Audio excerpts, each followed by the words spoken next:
सफल बने, समर्थ बने, पावन बने जीवन। मीठी मुरली सुन के पाए सुख सघन।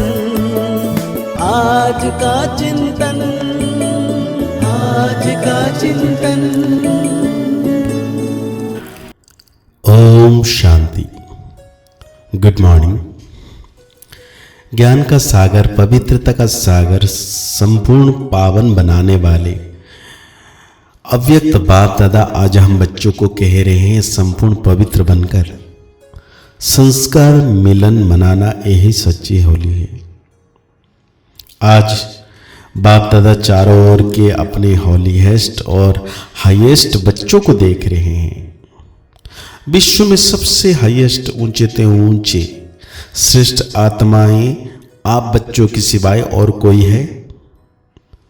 बाप दादा पूछ रहे हैं, क्योंकि आप सभी ऊंचे ते ऊंचे बाप के बच्चे हैं। सारे कल्प में चक्र लगाकर देखो तो सबसे ऊंचे मर्तबे वाले और कोई नजर आते हैं? राज्य अधिकारी स्वरूप में भी आपसे ऊंचे राज्य अधिकारी बने हैं। फिर पूजन और गायन में भी देखो कि जितनी पूजा विधि पूर्वक आप आत्माओं की होती है उससे ज्यादा और किसी की है? वायुमंडल कितना श्रेष्ठ है, वंडरफुल राज ड्रामा का कितना श्रेष्ठ है, जो आप स्वयं चैतन्य स्वरूप में इस समय अपने पूज्य स्वरूप को नॉलेज द्वारा जानते भी हो और देखते भी हो। जड़ रूप भी हो और चैतन्य रूप में भी हो तो वंडरफुल खेल है ना। और राज्य के हिसाब से भी सारे कल्प में निर्विघ्न अखंड अटल राज्य एक आप आत्माओं का ही चलता है। राज्य तो बहुत बनते हैं, लेकिन आप विश्व राजन व विश्व राजन की रॉयल फैमिली सबसे श्रेष्ठ है। तो राज्य में भी हाईएस्ट, पूज्य रूप में भी हाईएस्ट, और अब संगम पर परमात्मा वर्ष के अधिकारी, परमात्मा मिलन के अधिकारी, परमात्मा प्यार के अधिकारी, परमात्मा परिवार की आत्माएं और कोई बनती है? आप ही बने हो ना। बन गए हो या बन रहे हो? बन भी गए, और अब तक बरसा लेकर संपन्न बन बाप के साथ साथ अपने घर में भी चलने वाले हैं। संगम का सुख, संगम युग की प्राप्तियां, संगम युग का समय सुहाना लगता है ना, बहुत प्यारा लगता है। राज्य के समय से भी संगम का समय प्यारा लगता है ना। प्यारा है या जल्दी जाने चाहते हो? फिर पूछते क्यों हो कि बाबा विनाश कब होगा? सोचते हो ना, पता नहीं विनाश कब होगा, क्या होगा, हम कहां होंगे? बाप दादा कहते हैं जहां भी होंगे याद में होंगे, बाप के साथ होंगे। साकार में या आकार में साथ होंगे तो कुछ नहीं होगा।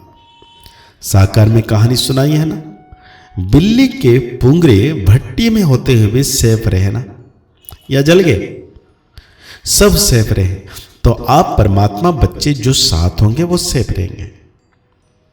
अगर और कहां बुद्धि होगी तो कुछ ना कुछ सेक लगेगा, कुछ ना कुछ प्रभाव होगा।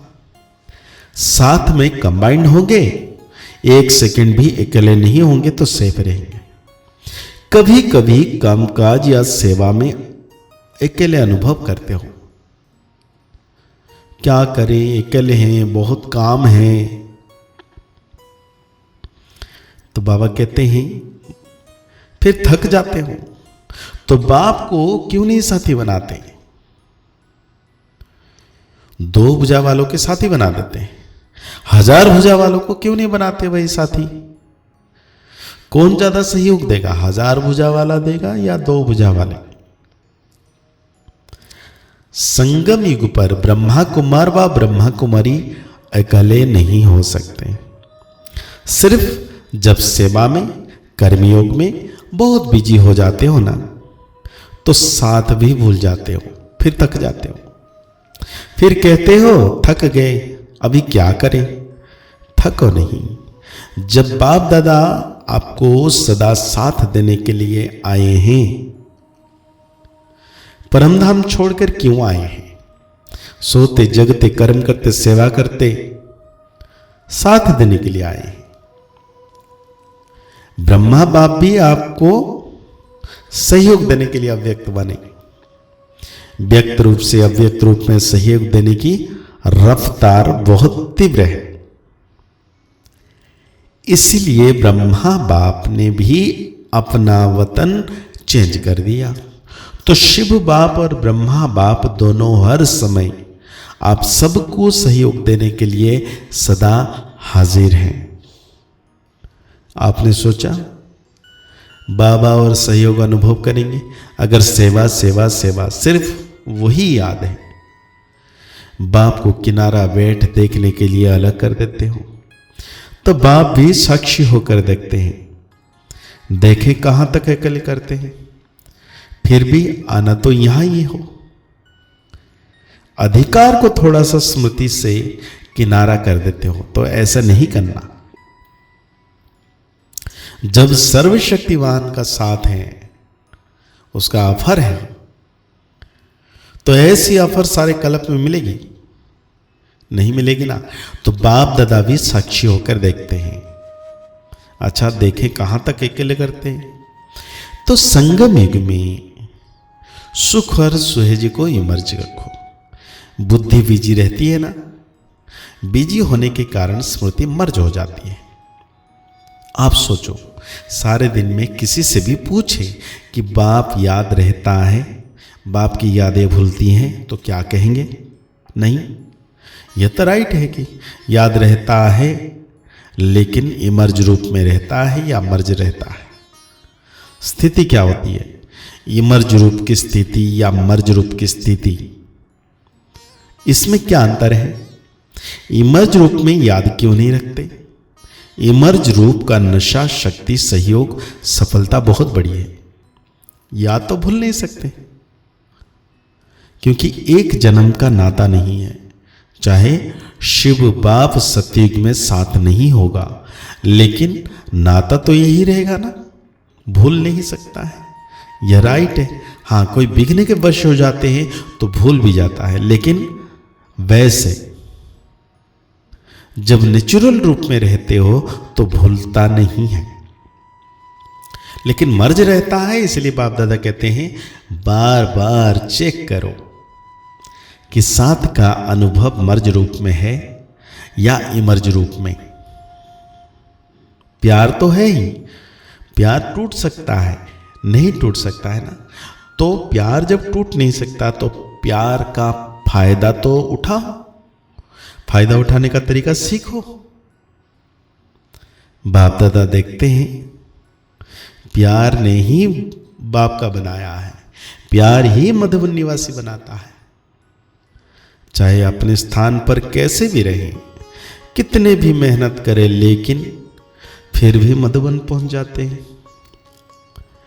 बाप दादा जानते हैं, देखते हैं कई बच्चों को कलयुगी सरकमटेंस होने के कारण टिकट लेना भी मुश्किल है, परंतु प्यार पहुंचा ही देता है। ऐसा है ना, प्यार में पहुंच जाते हैं, लेकिन सरकमटेंस तो दिन प्रतिदिन बढ़ते ही जाते हैं।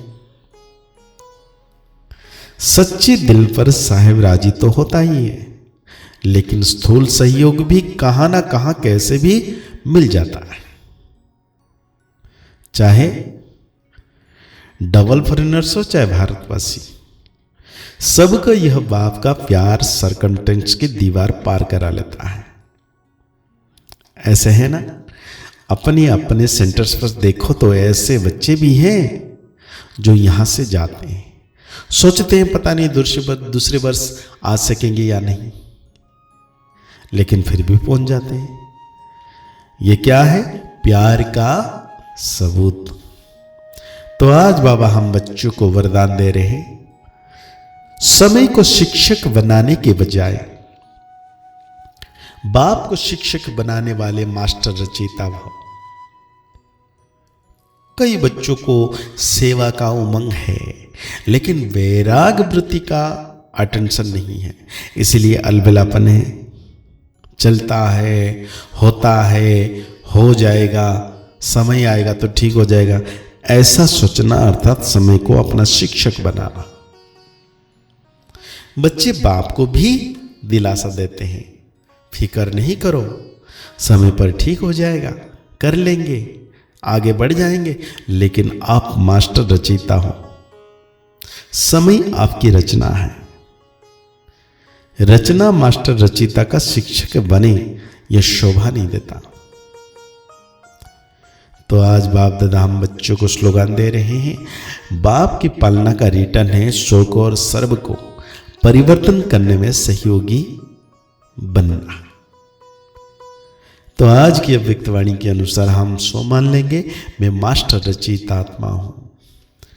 आज की अव्यक्तवाणी को और गहरी रीति से चिंतन करते हुए निरंतर मीठे बाबा की याद में रहना है कि बाप दादा सदा मेरे साथ हैं। मुस्कुराते रहिए, आगे बढ़ते रहिए, पुरुषार्थ करते रहिए, खुश रहें, स्वस्थ रहें, मस्त रहें। ओम शांति, ओम शांति, ओम शांति, ओम शांति।